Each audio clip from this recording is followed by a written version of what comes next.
સિહોર તાલુકાના મેઘવદર ગામના હક માટે સિહોર તાલુકાના કોંગ્રેસ દ્વારા પ્રાંત અધિકારી તેમજ મામલતદારશ્રીને આવેદનપત્ર પાઠવ્યું.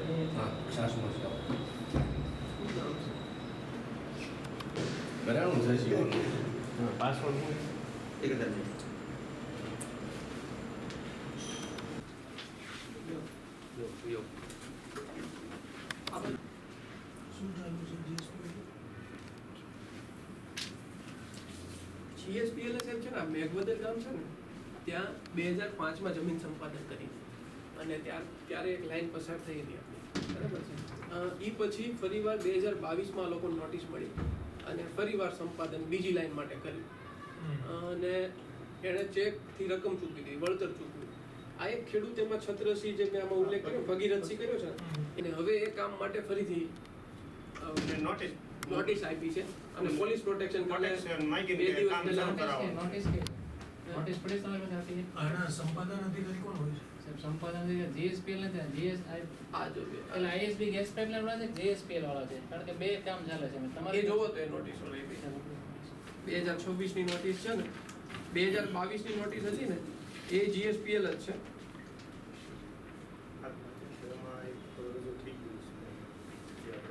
પેલી ISB ગેસ GSPL નથી, હા પેલી ISB ગેસ ગોરલા ગોરખપુર ગેસ પાઇપલાઇન છે ને એ છે એનું સર સંપાદન ઓલરેડી થઈ ગયું છે અને આના સક્ષમ અધિકારીને પાવર્સ એન્ડ બરોડા છે જ્યારે આપણી પાસે નથી. 2022 માં આપણી પાસે હતા પરંતુ 2022 નું વિધાનસભા ઇલેક્શન આવ્યું જ્યારે પેરેલલ વર્કલોડના કારણે એ પાવર સરકારે ત્યાં બરોડા આપી દીધા છે. અત્યારે આપણે સક્ષમ અધિકારી તરીકે કામ કરીએ ભાઈ એની કોઈની રજૂઆત હોય તો આપણે લઈએ અને આ લોકોને ત્યાં સક્ષમ અધિકારીને મોકલી આપીએ અને એઝ મીડિયેટર તરીકે આપણે કામ કરીએ બરોડા જશે. બાકી અત્યારે સંપાદન અધિકારી તરીકે આપણે નથી. જે તે સમયે એણે સંપાદન કર્યું છે, વળતર ચૂકવો. આ ખેડૂત તો એવા છે જેણે જૂનું વળતર સ્વીકાર્યું જ નથી, બરાબર છે. તો હવે એ નવેસરથી એવી રીતે કહે છે કે વળતર ચૂકવાયું છે, બરાબર. તો અત્યારે તો આપણે નવી પોલિસી ઉપર કામ કરવાનો પરિપત્ર છે જીતુભાઈ કે જે પણ કાંઈ કામ કરશું આપણે એ નવા MRC કમિટીના નક્કી કરેલા ભાવથી કરીશું. તો હવે જ્યારે એ વર્ષો જૂનું સંપાદન અત્યારે આડું લાવે કે હવે એ તો સંપાદન અમે કર્યું છે, તો બિલકુલ વ્યાજબી નથી. કારણ કે આ ખેડૂતોને ત્યારે જ એટલા પીડિત હતા એ પાઇપલાઇન નાખીને રિપેરિંગ કરીને લેવલ લઈ નથી કર્યું એ લોકોએ. એ વળતર તો અમારે સાહેબ જમીન સુધારવામાં જ ગયું છે. જે 2005 ની અંદર જે લાઈન નાખી એક તો નહીં હોત વળતર આપવામાં આવેલ છે અને એ વળતર તો જે ખાડા પાડીને વહી ગયા એ સુધારો કરવામાં જ વહી ગયો પતી ગયું કામ. સાહેબ એ સમયનો જંત્રીનો ભાવ એ લોકોએ જૂનો કહી ગયો. એ વખતે SDM આ લોકોને બોલાવ્યા નવો મુજબ આવી ગયું હતું જંત્રીનું, તો એ કે જે જૂનું હોય એ મળે તમને, નવું ન મળે. એનો જૂનું કામ મૂકીને વહી ગયા છે ને એનો કઈ ચોમાસુનો રેલ પાક તો લઈ નથી ગયા ખેડૂત ધ્વસ્ય નાખીને લાઈન વહી ગયા છે. નીચેનો ભાગ પૂરો રહ્યો છે. ફોટો કોણ આપણે બતાવજો સાહેબને બતાવો. કંપની વાળા હેરાન કરે નકર અમારે નહીં શું ના શું આંદોલન કરવું પડે. સાહેબ અમારે એટલે આવવું પડ્યું. 2 દિવસ પહેલા પોલીસ આ લોકોને ત્યાં ગઈ છે અને નિવેદન કે શું તકલીફ પડે છે.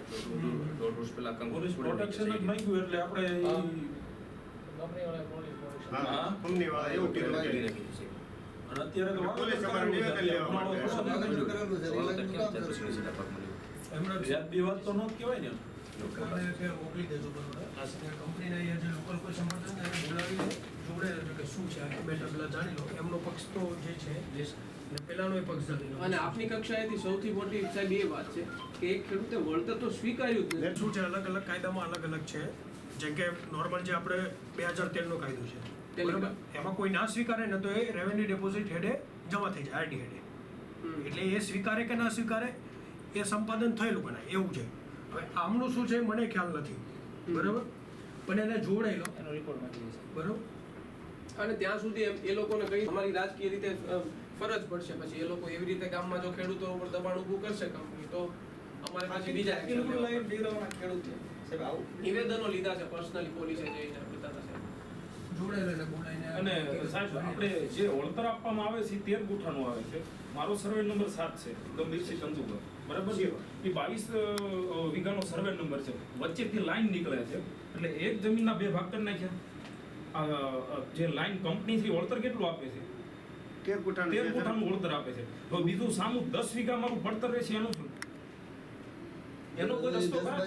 જગ્યા રાખે છે ને લોકો. પછી બીજા નંબરની અંદર એક ખેડૂત જે તે સર્વે નંબર હોય એક જ રસ્તો હોય, અથવા તો એક કૂવો હોય અથવા તો એક બોર હોય.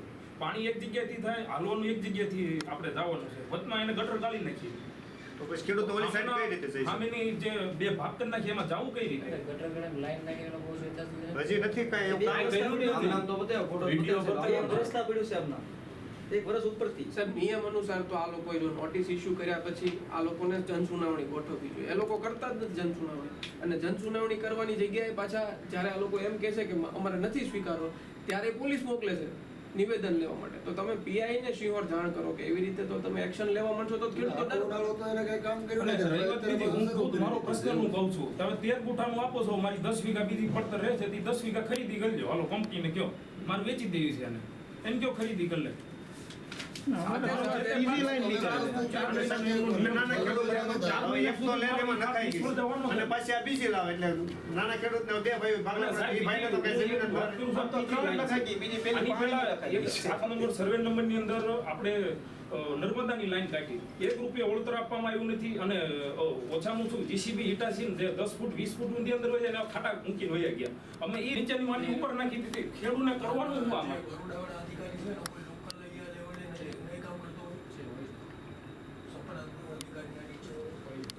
તમારે અમે તમારી પાસે એ આશા લઈને આવ્યા છે કે એઝ અ એસડીએમ શિહોર તમે એટલું એમને લેખિત જાણ કરી દો જ્યાં સુધી હવે લોકો ખેડૂતોને સાંભળી ન લે ત્યાં સુધી કામ કરવા ન આવે. કારણ કે ઘર્ષણ અધ્યક્ષતામાં સાંભળે. એ લોકો તમારી અધ્યક્ષતામાં રાખીને સાંભળે. મારી અધ્યક્ષતામાં નામ પણ તો એ લોકો સાહેબ નથી. સંપાદન અધિકારી જ અલગ છે. પણ પણ વસ્તુ સમજો.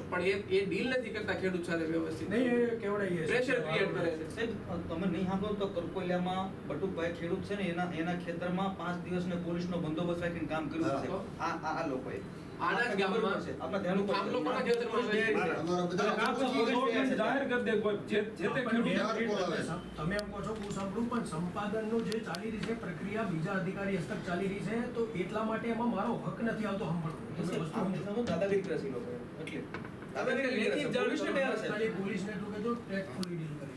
હા. 5-6 દિવસ પોલીસ બે અને 6 પોલીસ બે પોલીસ ગાડી લઈને મહિલા પોલીસને બે સાહેબ સાથે. આ ખેડૂત છે ને અત્યારે પાઇપલાઇનમાં પીડિત છે, બરાબર પાછો છે. થાંભલો છે. અત્યારે એના ખેતરમાં વીજ પોલ ઊભો થઈ ગયો છે. અત્યારે જ આ કામ ચાલુ છે અને તાર ખેંચવા માટેના કોરિડોરની નોટિસ આપી. નોટિસ વાંચી છે. હવે જીતુભાઈ વાઘાણી સ્પષ્ટ બોલ્યા છે, સ્પષ્ટ શબ્દોમાં કે એમઆરસી કમિટી બનશે, ભાવો નક્કી થશે, એનું વળતર ચૂકવાશે, પછી કામ કંપનીઓએ કરવાનું છે. તો આ લોકો તો નોટિસ આપી દીધી. અને સાહેબ, અને મકાન કાઢવાનું, તારના કોરિડોર નીચે મકાન આવે છે એ કાઢી નાખો. પાક નુકસાની આ સીઝનમાં કાંઈ હોય મકાન આવો તો અમારે કાઢી તો નાખો. અલગ રજૂઆત હશે પછી. હા, ઈ હા, એ છે.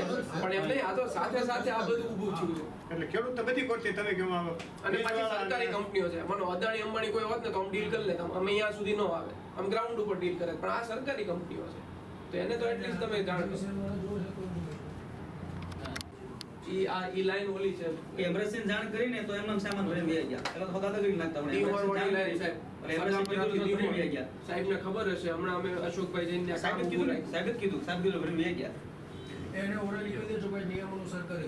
કંપનીવાળા હતા જેમ કે આપણે જે પેલા પવન ચીકવાળી લોકો છે ને ટ્રાન્સમિશન માટે એ આપણે જે છે અને રજૂઆત એટલે કોલ કરતો એટલે પછી લોકો બંધ કરે. આપણે એને કે નિયમ અનુસાર કરીને છે તારી પ્રોસેસ એ પૂરી કરી દે. Yes, sir. ઈ જેટકો છે BECL પડવાથી કેવી સમઢિયાળા બોર્ડર જેટકો વાળાને કહી દેજો. નવા સાળિયા. 94 કિલોમીટર ત્રણેય સાહેબ, એક આવડિયા લાઈન આ 220 કેવી અને 66 કેવી ની વાંધો નહીં, એ તો કેવડે સજાપરા દીવાલ અને આ તમારી સજાપરા રજૂઆત ત્યાં મોકલી દઈએ છે બરોડા. ઓકે. બરાબર ને? તમારે ત્યાં કોઈ પણ પોલીસ આવે કે કાંઈ પણ પ્રેશર ક્રિએટ થાય, આપણે SDM સાહેબ સાથે ડીલ કરશું, પછી આપણે કલેક્ટર પાસે જરૂર પડે તો જશું. ઓકે. બંનેને આજે જ ચાલુ કરો. Thank you. ઓસી કોપી છે. તો બહુ રાહત. એવું બરોડા જ લખાઈ દે. Thank you. આજના સમયમાં એ પછી 2022માં ફરીવાર એ લોકોએ સંપાદન કર્યું SBI ગેસની પાઇપલાઇન કાઢવા માટે કંડલાથી ગોરખપુર. એના માટે શું સાહેબ એ વખતે એ લોકોએ સંપાદન કર્યું ને ત્યારે ખેડૂતોનું વળતર ચૂક્યું, પણ એમાંના એક ખેડૂત છે છત્રશ્રી, એમણે ત્યારે વળતર સ્વીકાર્યું ભગીરથ છે, એમણે સ્વીકાર્યું નહીં, બરાબર. હવે વર્ષો પછી કામ શરૂ કરવાના મૂડમાં છે અને અત્યારે ખેડૂતો પાસે એ લોકોએ કામની નોટિસો આપી, એટલે હવે ખેડૂતોનો વિરોધ છે. અને એક ખેડૂતનો તો વિરોધ એટલે જ હોય કે એણે વળતર સ્વીકાર્યું જ નથી, બરાબર. બાકીના ખેડૂતો એવું કહે છે કે આ વખતે જે લોકોએ કામ કર્યું ને એ પછી એણે પુરાણ ન કર્યું, લેવલિંગ ન કર્યું અને 1.5 વર્ષથી તો ખુલ્લી મૂકી દીધી. એટલે આ લોકોએ પોલીસને મોકલી અને શિહોર પોલીસે જઈને નિવેદન લીધા છે ખેડૂતને. એટલે એનાથી ખેડૂતોમાં થોડો ભરનો હોય છે. એસડીએમ સાહેબને હવે રજૂઆત કરી છે આ બાબતે, પણ આપ પણ આપના લેવલથી થોડુંક કંઈક કંપનીને લખો અને ખાસ આપ મામલતદાર તરીકે પોલીસ સ્ટેશનમાં જાણ કરો કે ભાઈ તમે ત્યાં જઈને ખેડૂતોના નિવેદન લેશો તો એનાથી તો ડરનો માહોલ પેદા થવાનો, પછી થશે શું, ખેડૂતો સાથે સંઘર્ષમાં અમારે ઉતરવું પડશે અને એ ન થાય, ઘર્ષણ ન થાય અને એક યોગ્ય રસ્તો નીકળે એવું કંઈક કરીએ. કપકોલિયામાં 5-6 દિવસ 6 પોલીસને બેહાડે ખેડૂતના ખેતરમાં કામ કરવા માટે અને ખેડૂતોને પોલીસથી ખાટકેલ પર ડર ઊભો કરે છે. અને આવી રીતે આપીને કામ કરતા હોય તો કોઈ વાંધો ન હોય. હવે એની રીતે એને યોગ્ય લાગે એવું વળતર આપીને પરાયને લાઈન નાખવી કે આ બધું કરવું. અત્યારે જીતુભાઈ આપણને છેલ્લે પરિપત્ર આપ્યો છે કે આપણે એમઆરસી કમિટીની રચના કરશું. એમઆરસી કમિટી ભાવ નક્કી કરશે, બજાર ભાવના 2 ગણા કરીને આપણે કોરિડોર નીચે જગ્યા થતી હોય એનું વળતર ચૂકવીને પછી કામ કરશું. તો હવે એક ખેડૂતે તે એમ જ કહેવાય ને કે એકને સંતોષ નથી, એનો મતલબ એને તો નિયમ પ્રમાણે જનસુનાવણી જ કરવાની છે. નોટિસ આપ્યા પછી લોકોને સાંભળવાના છે. આ લોકો જો સંમતિ કરાર કરે પછીનું કામ છે, તો એ લોકો જૂના એમને કાગળ ઉપર સીધું કામ શરૂ કરીને પોલીસ મોકલી દે તો કેટલું વ્યાજ. થોડું આપ ખાસ તો આપણે એટલે મળવા આવ્યા છે, ખાસ આપ પોલીસને જાણ કરો, પીઆઈને એક લેટર કરો કે ભાઈ તમે બને એટલું થોડું કોર્ડિનેશન કરીને ખેડૂતોને સાંભળીને પછી આપણે નિવેદન. હવે અત્યારે હડબડીમાં કોઈ ખેડૂત કેવું નિવેદન આપણે પ્રેશરમાં આવીને કેમ કહી શકે? અત્યારે સાહેબ બધું ચોમાસામાં ગારામાં બેનો વાહનો હાલે તો અમારી જમીનની પછી બધી દેવાય છે, નુકસાન થાય. અત્યારે નુકસાન કેટલું પડે, પૂરું નુકસાન થાય. બધું વાવેતર કરેલું છે. આરવાર સાહેબ સબસ્ટેશન વાળી લાઈન જે નીકળે છે 220 કેવી જેટકો એની નોટિસ શરૂ કરી. હવે તારના પાકની માલ પછી હાલે બધું જ્યારે વાવેતર થઈ ગઈ છે પછી હવે એ લોકો નોટિસ આપે છે, બરાબર. હવે એમઆરસી કમિટી હજી બની જ નથી. આ લોકો શું કામ આટલી બધી ઉતાવળ કરવા માંડ્યા છે? જીતુભાઈ વાઘાણીનો કાર્યક્ષેત્ર છે પાછું, અહીંયાથી જેને પ્રેસ કોન્ફરન્સ કરી હતી, આ લોકો તેનું ઉલ્લંઘન કરે જેટકો. એટલે આપ થોડુંક આમાં હસ્તક્ષેપ કરો. અને આ જે લાઈન નીકળે છે એનાથી 200 મીટર જીતુભાઈ વાઘાણીનું ફાર્મ હાઉસ છે. અત્યારે હાલની જે લાઈન નીકળે છે 200 મીટર જ જીતુભાઈ વાઘાણીનું ફાર્મ હાઉસ છે. પણ ખેડૂતોને સરકારી આ ખરાબ હોય છે. ખેડૂતો એવી રિક્વેસ્ટ કરી કે એમાં લઈ લો ને તમે સરકારી જમીનમાંથી કાઢો ને, પણ નથી સરકારી પડતર વાગ્યા, નથી જીતુભાઈ વાગ્યા. ખેડૂતના ખેતરમાં તો સર દોડાઈ દીધી પછી બીજી દોડાવે. નાના ખેડૂતને તો ત્રીજી લાઈન આવે છે. ત્રીજી લાઈન એની પહેલા નર્મદાની નાખી, એમાં તો 10-12 ફૂટના ખાડા મૂકીને વયા ગયા. એ ખેડૂતો રિપેર કર્યા. પછી 2005 ની અંદર બીજી લાઈન આવી. એમાં પણ ખેડૂતોને જે વળતર મળ્યું ને એ તો પૈસા નાખતા ઉડતા ખીચાના ઘરના પૈસા નાખવા પડ્યા રિપેરિંગ કરવા માટે. અને ત્રીજી લાઈન પછી સંપાદિત કરીને પછી બીજી લાઈન દોડાવવા બચારે. તો ખોદેલું સાહેબ 1.5 વર્ષ પડ્યું રહેશે. કામ નિશોનો ભાગ તો ખેડૂત કામ જ ન કરી અને જે ખોદેલું હજે પડ્યું છે.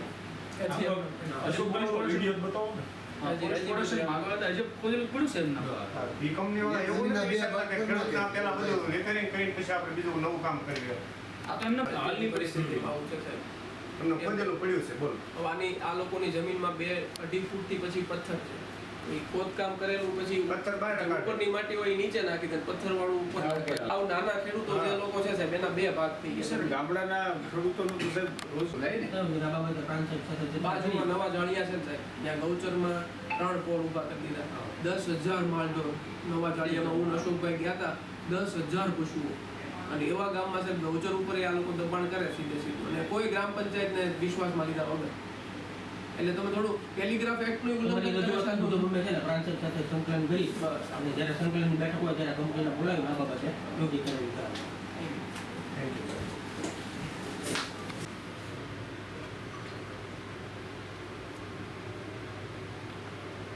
ઓકે, પરિચય સાથે ગોકુળભાઈ હાલ વિરોધ પક્ષના નેતા શિહોર તાલુકા પંચાયત આજરોજ પ્રાંત કચેરી અને મામલતદાર કચેરીએ અમારા તાલુકા કોંગ્રેસ સમિતિના પ્રમુખ અશોકભાઈ મકવાણા, ઉમરાળા તાલુકા કોંગ્રેસ સમિતિના પ્રમુખ ભાઈ શક્તિભાઈ અને મેઘોદર ગામના સૌ ખેડૂતો અમે પ્રતિનિધિ મંડળે મુલાકાત લઈ અને કંપની દ્વારા મેઘોદર ગામે જે ખેડૂતોને અન્યાય થઈ રહ્યો છે, ખેડૂતોના પાકને નુકસાન થઈ રહ્યું છે, એ બાબતે લેખિત અને મૌખિક રજૂઆત કરે છે અને આ બાબતે આગામી દિવસોમાં જો યોગ્ય પગલાં લેવામાં નહીં આવે, ખેડૂતોને યોગ્ય વળતર અથવા ખેડૂતને વિશ્વાસમાં લીધા વગર જે કામ કરવાની પ્રવૃત્તિ છે એ બંધ કરવામાં નહીં આવે તો અમે આગામી દિવસોમાં આંદોલન કરશું. હું શક્તિસિંહ ગોહિલ, ગુજરાત કિસાન કોંગ્રેસ સમિતિ અને ગુજરાત કિસાન સંઘર્ષ સમિતિ વતી શિહોર તાલુકાના મેઘવદર ગામની ફરિયાદ અમને મળેલી કે આ ગામમાં ISPની ગેસ પાઇપલાઇન અને 220 kVની વીજ લાઇનનો હાલ નોટિસો ઇસ્યુ કરવામાં આવી છે. સતત ત્રીજી વાર આ કામ થઈ રહ્યું છે અને ખેડૂતો ઉપર કાયદેસર અન્યાય જેવી પરિસ્થિતિ ઊભી થઈ છે. એકને એક લાઇન વારંવાર ખોદકામ કરીને નાખવી, જે ખેડૂતે વળતર સ્વીકાર્યું જ નથી એના ખેતરમાં પણ લાઇન નાખવી અને આવા વાવેતર જ્યારે ખૂબ માવજત કરી અને 3-4 મહિનાનું વાવેતર થાય અને એ સમયે વીજ પુરવઠો લઈ જવા તારની નોટિસ આપવી, આ એકદમ ગેરવ્યાજબી બાબત છે. આ બાબતે અમે પ્રાંત અધિકારી શિહોર અને મામલતદાર શિહોરનું ધ્યાન દોર્યું છે, કડક કાર્યવાહી કરવાની માંગ કરી છે. સાથે સાથે ખબર પડી છે કે પોલીસ ઇન્સ્પેક્ટરના સ્ટાફ દ્વારા, શિહોર પોલીસ દ્વારા આ ખેડૂતોને ત્યાં નિવેદન લેવામાં આવ્યું છે. તો ખેડૂતો ઉપર પોલીસ મોકલી અને ભયનો વાતાવરણ ઊભું કરવાનો પણ પ્રયત્ન થઈ રહ્યો છે. ત્યારે ગુજરાત કિસાન સંઘર્ષ સમિતિ અને ગુજરાત કિસાન કોંગ્રેસ ખેડૂતોની સાથે છે. આગામી લડત પણ અમે કરવાના છીએ. જો આ પાઇપલાઇન અને વીજ પુરવઠા માટે ખેડૂતોને યોગ્ય ન્યાય નહીં મળે તો આગળ આંદોલનનો રસ્તો પણ અમે અપનાવવાના છીએ.